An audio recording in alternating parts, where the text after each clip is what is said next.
Good morning class. Today we will discuss about catalyst and catalysis. So before starting our chapter, let us recall what we have studied. So we have studied earlier about what is surface chemistry, that is phenomena taking place at surface or interface. And we have also discussed about type of adsorption. So there may be chemisorption and physisorption. We also discussed about Freundlich adsorption isotherm.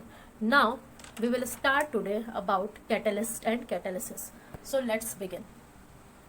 Students, catalyst. Firstly, let's talk about catalyst, and after discussing catalyst, we will know that phenomena where catalyst change the rate of a reaction is called as catalysis. So what I mean to say, substance which change the rate of a reaction. Earlier you have studied that substance which alter the rate of a reaction, which increases the rate of a reaction, sometimes it also decreases the rate of a reaction.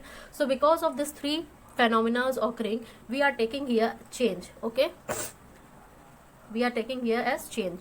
So substance which change the rate of a reaction are known as catalyst. Okay, and the phenomena is known as catalysis. So here you have to focus that we are writing change. We are not writing alter the rate of a reaction or decrease the rate of a reaction or increase the rate of a reaction. Now students, let's talk about some examples. Here you can see the very first example, that is decomposition of potassium chlorate. So here what happens, potassium chlorate after decomposition, that is in presence of MnO2, which is a catalyst, decompose into potassium chloride and oxygen. Here what happens, catalyst, that is MnO2, increases the rate of a reaction. Okay, now let us see the second example, that is decomposition of hydrogen peroxide. What happens here, hydrogen peroxide in the presence of H3PO4, it decomposes into water and oxygen, but in this case our catalyst is H3PO4 and it retarded the rate of reaction. Okay, so that's why we in the definition we are taking the substance which change the rate of a reaction. Now students, let us classify the catalysis. Okay, so catalysis may be divided into many forms. We have to discuss the two.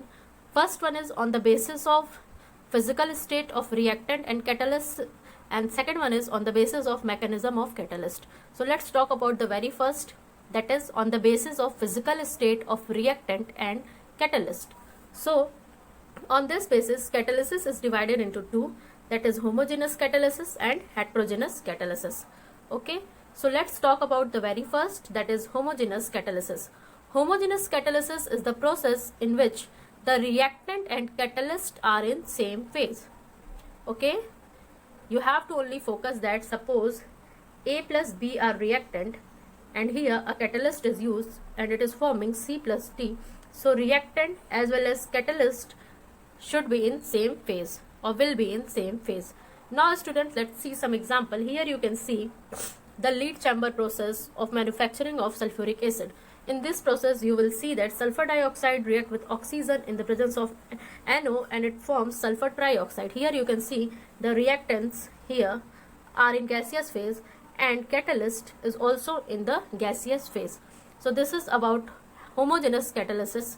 You can see one more example, that is here methyl acetate react with water in the presence of HCl. Here also you can see methyl acetate and water are in liquid states, and similarly the catalyst, that is HCl, is also in liquid state. So this is all about homogeneous catalysis. Now let's talk about heterogeneous catalysis.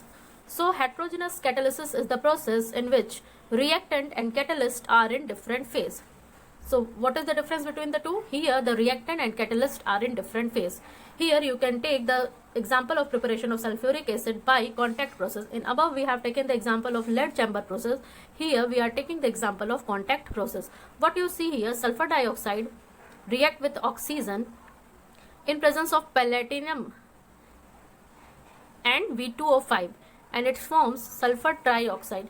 Here what you have to pay attention is the sulfur dioxide and oxygen are in gaseous phase, whereas platinum and V2O5 are in solid phase. Okay, so that's why this is called as heterogeneous catalysis. Now students, let's talk about the classification which is based on mechanism of catalyst. So on the basis of mechanism of catalyst, it is classified in four, which are as following. positive catalysis, negative catalysis, autocatalysis and induced catalysis. So let's talk about the very first, that is positive catalysis. Students, earlier we have said that catalyst increase the rate of reaction, catalyst decrease the rate of reaction. So here is the same case. What happened in positive catalysis, when presence of catalyst accelerate the rate of a reaction, that is increase the rate of a reaction, this is called positive catalyst, and the phenomena is called positive catalysis. Here you can see the very first example, that is hydrogen react with oxygen in presence of platinum catalyst and water molecule is formed. So what happened here, because of this platinum catalyst, the rate of reaction is increases. Similarly, you can see the second example where potassium chlorate in presence of MnO2 is decomposes into potassium chloride and oxygen. Here also what happens, MnO2, that is a catalyst, increases the rate of a reaction. So any such reaction or the presence of catalyst which accelerate the rate of a reaction is called positive catalyst, and the phenomena is called as positive catalysis. Okay, now let's talk about the very second, that is negative catalysis. So from the word you can understood this, that negative, that means there must be decrease or retardation. So when rate of reaction is retarded, that is decreased or induced in the presence of catalyst, this is called negative catalyst, and phenomena is called negative catalysis. You can see the example of decomposition of hydrogen peroxide. Here it is hydrogen peroxide and it decomposes into water and oxygen. What happens here, when we will take catalyst, that is H3PO4, then it will retard the rate of a reaction. Okay, so this is all about negative catalysis. Now let's talk about induced catalysis. Okay, so students, when a chemical reaction itself acts as catalyst and catalyzes other chemical reaction is called induced catalysis. You can understood by seeing the example. Here you can see sodium sulfite react with oxygen and it forms sodium sulfate. This is a normal reaction. You have to only remember that here sodium sulfite is converting into sodium sulfate in the presence of moisture or air. But in the very second example, you will see that sodium arsenide is not oxidized into sodium arsenate. That is, here no reaction is taking place. So student, if oxidation of sodium arsenide is carried out in presence of sodium sulfide, it oxidizes readily. What I mean to say, here you are seeing that sodium arsenide is reacting in the presence of sodium sulfide, then it forms sodium arsenate. So what is happening here? Basically, a chemical reaction itself acts as catalyst and catalyzes other, that is sodium sulfite. Okay, it is a chemical reaction, it itself acts as catalyst, okay, and forms sodium arsenate, that is induces the other chemical reaction. So this is about induced catalysis. Now let's talk about autocatalysis. What is autocatalysis? So students, the process in which product of the chemical reaction increases the rate of a reaction.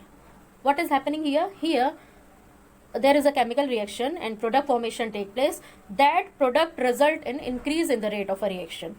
What I mean to say, you can see here that potassium permanganate react with oxalic acid in acidic medium, and here you can see this product, that is MnSO4. This product enhances the rate of a reaction. How? Just recall, you have done practical also. When oxalic acid is reacted with KMnO4, then initially the color of KMnO4 is slowly disappear. Okay, the color is disappearing slowly. But what happens after some time, that is when product formation is taking place, then the rate is increased, that is the disappearance becomes faster. Why it is so? It is because of Mn2 plus formed by MnSO4 in the reaction, and it acts as autocatalyst, and the phenomena is called autocatalysis.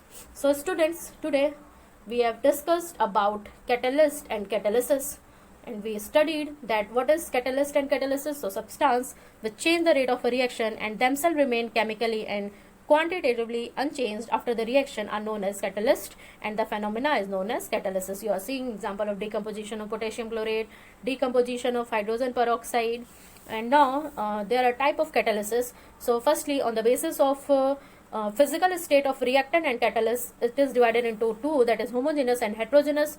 So now let's talk about both. In homogeneous, the phase of reactant and catalyst are same, that is both are in same state, whereas in heterogeneous the phases are different, that is reactant and catalyst are in different phase. Now on the basis of mechanism of catalyst, it is divided into four, that is positive catalysis, negative catalysis, autocatalysis and induced catalysis. So what is positive catalysis? Which increase the rate of a reaction. What is negative catalysis? Which retard or induce or decrease the rate of a reaction. Now let's talk about induced catalysis. So what happens here? A chemical reaction itself acts as catalyst and catalyzes other chemical reaction. Now let's talk about the last, that is autocatalysis. What happens here? In this catalysis, it is the process in which product of a chemical reaction increases the rate of a reaction. Here the product increases the rate of a reaction, so this phenomena is called as autocatalysis. So students, this is all about today's lecture. Thank you class.